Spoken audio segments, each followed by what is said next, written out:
на предишната академична година. Добре, но Светослав Станков казва, че ако така бъдат възстановени тези средства, по-малко хора ще взимат стипендии. Как реагирате на това? Всъщност това, което искаме е да не се намалят нито хората, които получават, нито самите стипендии като размер. Но как е възможно това? Как си го представяте вие? Явно средствата са свити. Средствата са свити, но се пръскат за други неща. За какви други неща? Например, в Софийския университет са инсталирани камери за видеонаблюдение, като сумата за тези камери все още не е изяснена по време на финансова криза. На 24 август ректора казва на пресконференция, че сумата ще е по 4 милион лева, което са 250 хиляди лева.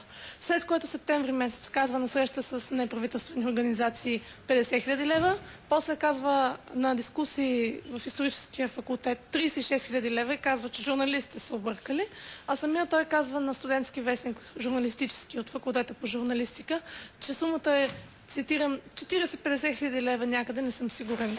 Нека да отговорим на този въпрос. Господин Станков, свързани ли са двете пера? Видеокамерите и въобще други средства, които се изхарчат в университета и стипендиите? При една структура с 90 милионен бюджет, това, което направи правителството да не преведе последните 10%, при нас е много елементарна сметката, че това е 9 милиона лева. При недоизплатени 9 милиона лева, аз не знам изобщо как завършваме годината, защото имаше вероятност дори да затворим университета. Буквално думите на ректора бяха пред академическия съвет: ще се радваме, ако запазим такива заплатите. Тоест имаше вероятност да се намалят заплатите на преподавателите, които така или иначе, според мен, са ниско заплатени. Също това има камери за видеонаблюдение. Това казва вашата колежка. Значи, доколкото съм запознат с процедурата, тя още не е осъществена. Тези камери са там от 2001 година. Ако се сетят и по времето на Бян Белчев бяха там, ако има някакви ново инсталирани камери, аз лично не знам къде се намират. Мисълта ми, има ли някакъв резерв? Виждате ли някакъв резерв, откъдето би могло да се оптимизират? Резерва се казва Министерство на финансите. Министерство на финансите, Министерството, вървят нагоре. Да. Таксите вървят, но те вървят пропорционално с около 5% на година. Да, а пък стипендиите са за 25 надолу. По наредба на Министерски съвет... Не е ли неудишно? Аз не казвам, че с много растат нагоре, но ако си мислите, че студента... Гледна точка на тези студенти в двора, таксите им растат, макар и с малко, стипендиите падат, пък с доста. Фактът е, че в действителност сме в много затруднено положение. Аз също съм част от хората, които страдаме от това. Но какво може да направим? Цифрите са ясни. Половин милион лева не ни дават за стипендия. Наде, според студентите, какво могат да направят? Какво става с подписката и въобще те какви намерения имат? Ще протестират ли? Какво ще правят? Не, че ги пострекавам, но просто да сме наясно с намеренията им, за това говорим. Да, какво се случва от тук нататък с подписката, която сте направили, и предприемате ли вече някакви други действия? Как ще реагирате? Значи, на първо време очаквам отговор на тази подписка, вероятно утре. На следващия ректорски съвет ще се вземе решение как да ни бъде отговорено, след което ще се видим с ректора, обещал ни е такава среща и вероятно ще се организира дебат или някаква по-голяма среща с по-голямо участие на студенти, където вече да се обясни как ще се подхожда от тук нататък. За нас основен проблем в този университет е, че академичната институция няма цялостна обща позиция срещу урязването на бюджет. Да, бюджетът е урязан от правителството, но ректорското ръководство мълчи. Студентите не знаеха до последно. Студентски съвет не си е мръднал пръста, включително уважаемия господин Станков. Сега да не ни обяснява колко е загрижен за милите студенти, че е социален университет, защото той самия не си е мръднал пръст. Да си беше дал бюджета за студентски съвет за стипендии. Какво означава, че не си е мръднал пръста, за да може да отговори? Какво конкретно означава това? Какво искате да кажете с това, че не си е мръднал пръста, за да може той да отговори? Искам да кажа, че най-малкото, което е... ние нямаме нужда от дискотеки в сряда вечер, ако не се лъжи, или четвъртък в дискотека Авеню. Вторник ли са? Същевременно, доколкото спомням, имаше 2 папки предадени на прокуратурата конкретно срещу него. Не знам къде е стигнало дознанието. Колегите от юридически факултет също се чудят докъде е стигнало. Питаха ме конкретно. Може би той ще отговори докъде е стигнало това дело. Да, кажете, господин Станков. Човек в България може винаги да твърди някой нещо за други го, ако успее, и най-добре, ако успее да го докаже. За съжаление, председателя на Студентски съвет на Софийския университет е една доста атакувана личност изначално. Радвам се, че нещата приключиха и те приключиха близо преди година.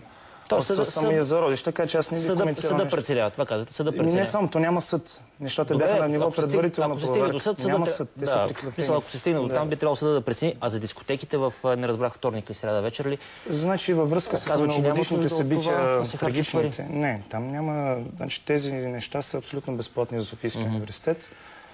Идеята беше във връзка с миналогодишните трагични събития да създадем една общност на Софийския университет, която ако е решила да се забавлява на място, където са само студенти на Софийския университет и да се допускат такива студенти срещу студентски книжки. Това е една добра идея като цяло. Не знам защо хората протестират. Така има гласност. Те явно друго очакват от вас да защитавате други техни права. Значи, ако ме обвиняват в това, че не съм се съгласил не 2300, 857 човека да получават стипендии, нека да ме обвинят. Няма проблем.